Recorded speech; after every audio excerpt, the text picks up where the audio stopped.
pertanyaan tentang trauma nih. Yudi, boleh tolong dibacakan soalnya? Dok, izin membacanya, Dok. Oh, boleh. Silahkan Yudi. Terima kasih. Diagnosis dari pasien seorang perempuan berusia 35 tahun dibawa oleh keluarga ke IGD dengan keluhan nyeri perut bagian bawah akibat kecelakaan lalu lintas yang dialami 1 jam yang lalu. Saat kecelakaan, perut pasien terbentur. Saat ini pasien mengeluhkan adanya kencing bercampur darah. Tensi 90/60, nadi 100 kali per menit, respirasi 20 kali per menit, suhu 37 derajat Celcius. Pada pemeriksaan fisik, tampak hematom pada perut tengah bagian bawah, nyeri tekan di abdomen bawah. Hasil pemeriksaan sistografi didapatkan gambaran seperti berikut. Oke, kira-kira ini jawabannya apa nih teman-teman? Gambaran sistografinya kayak gini.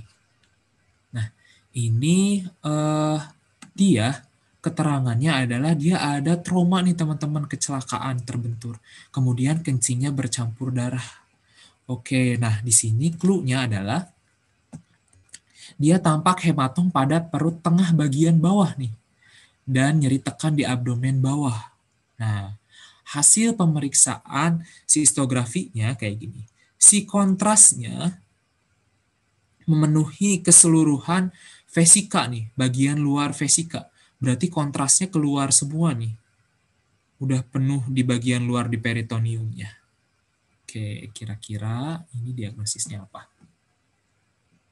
Oke, kita langsung bahas aja tentang ruptur buli ya. Ini soal yang gampang banget teman-teman. Kalau soal trauma pada saluran urologi, nih, untuk membedakan ruptur buli, dia ekstraperitoneal atau intraperitoneal itu gampang. Nah, kalau yang misalkan intraperitoneal, dia berarti si kontrasnya itu keluar keseluruhan ke dalam rongga intraperitoneum. Oke? Jadi semua kontrasnya keluar ke rongga intraperitoneum sehingga seluruh kontrasnya mengisi ruang intraperitoneum. Nah, mengisi seluruh ruang intraperitoneum sehingga si vesikanya itu tertutup oleh buli dan ada sedikit kontras yang keluar dari sekitar buli. Nah, ini namanya ruptur buli intraperitoneal. Ini sangat bahaya teman-teman kalau ruptur buli intraperitoneal karena dia berada di dalam peritoneum, takutnya menyebabkan infeksi yang akhirnya akan menyebabkan akut abdomen berupa peritonitis sehingga tata laksananya adalah open repair sito.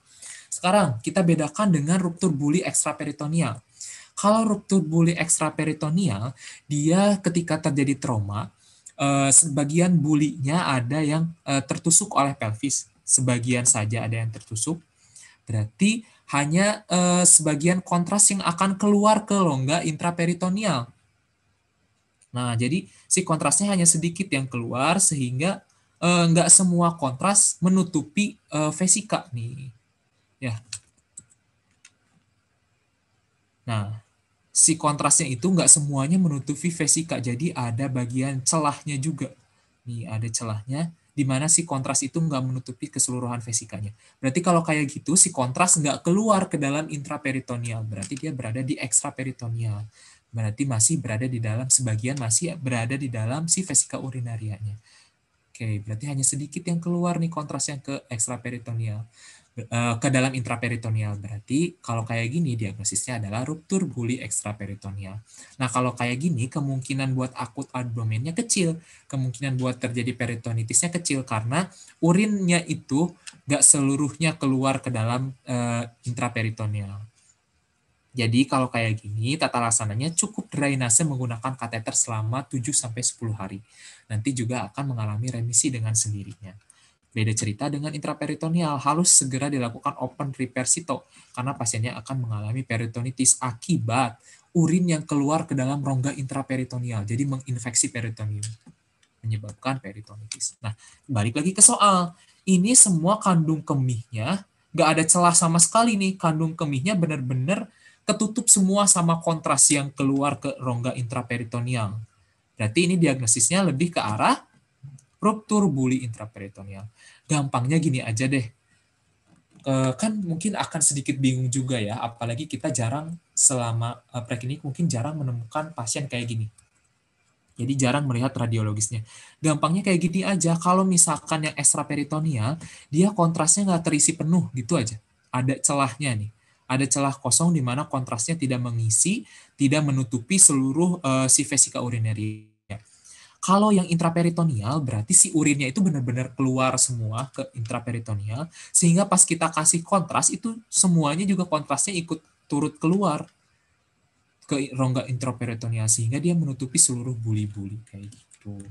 Jadi yang ini jawabannya nggak ada celah sama sekali si kontrasnya, kita pilih yang ruptur buli intraperitoneal. Kayak gitu ya. Tata laksananya apa? Segera open repair sito ya, karena takutnya tadi timbul akut abdomen berupa peritonitis.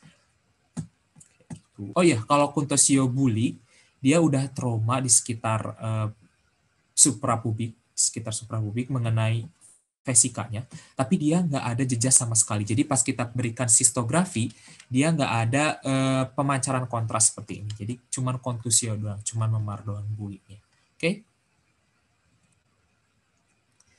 Oke, kita lanjut ke nomor 19 nih. Coba ada yang mau bacain nomor 19?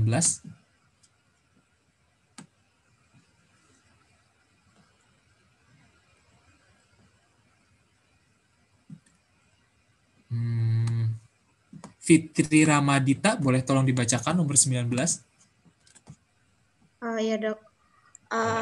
Pertanyaannya adalah apakah pemeriksaan penunjang yang dapat dilakukan? Ada seorang laki-laki berusia 35 tahun datang dengan keluhan pipis bercampur darah sejak 1 jam yang lalu. Pasien mengalami kecelakaan motor dengan posisi perut tertindih stang motor. Pasien juga mengeluh tidak bisa BAK. Tekanan darahnya 100/60, nadinya 105, respirasinya 22 kali. Pada pemeriksaan fisik didapatkan jejas pada regio infraumbilikal dan perut teraba keras seperti papan dan nyeri hebat. Apakah pemeriksaan penunjang yang tepat? Oke, ini pemeriksaan penunjangnya apa nih yang paling tepat? Ini kata kuncinya keluhan BAK bercampur darah karena sebelumnya mengalami kecelakaan motor tertindih stang. Terus ada jejas di regio infraumbilikal, berarti di suprapubik ya. Terus ternyata perutnya teraba keras nih seperti papan dan nyeri hebat. Kira-kira diagnosisnya apa ya kalau kayak gitu ya? Sampai ada nyeri perut keras seperti papan tuh dengan pasiennya keluar pipis bercampur darah. Kira-kira diagnosisnya apa nih? Trauma apa? Kita coba bahas ya. Ini diagnosisnya apa? Diagnosisnya dulu apa coba? Bisa sampai pasiennya nyeri perut teraba keras seperti papan dan nyeri hebat. Diagnosisnya apa? Tadi yang bisa sampai komplikasi ke peritonitis apa tuh? Betul, peritonitis et causa ruptur buli ya. Ruptur bulinya yang mana nih? Ekstraperitoneal atau intraperitoneal yang bisa menyebabkan peritonitis kira-kira? Oke, benar ya jawabannya yang intraperitoneal. Oke, kita bahas pemeriksaan penunjangnya. Nah, pemeriksaan penunjangnya, kalau nggak ada sistografi, kita bisa lakukan pemeriksaan CT scan sistografi ya. Jadi jawaban yang tepat di sini adalah CT scan, tapi harusnya sih lebih lengkap lagi CT scan. CT scan-nya CT scan sistografi. Fungsinya untuk apa ya? Untuk tadi melihat dia ada ekstravasasi kontrasnya yang intraperitoneal atau yang ekstraperitoneal kayak gitu. Karena tata laksananya akan beda kalau yang intraperitoneal ataupun yang ekstraperitoneal. Kalau yang intraperitoneal kan langsung open repair sito ya, apalagi pada pasien ini udah ada peritonitis ya. Oke, jawabannya adalah CT scan sistografi. Ini pemeriksaan penunjang gold standarnya ya, kalau nggak sistografi yaitu CT scan sistografi.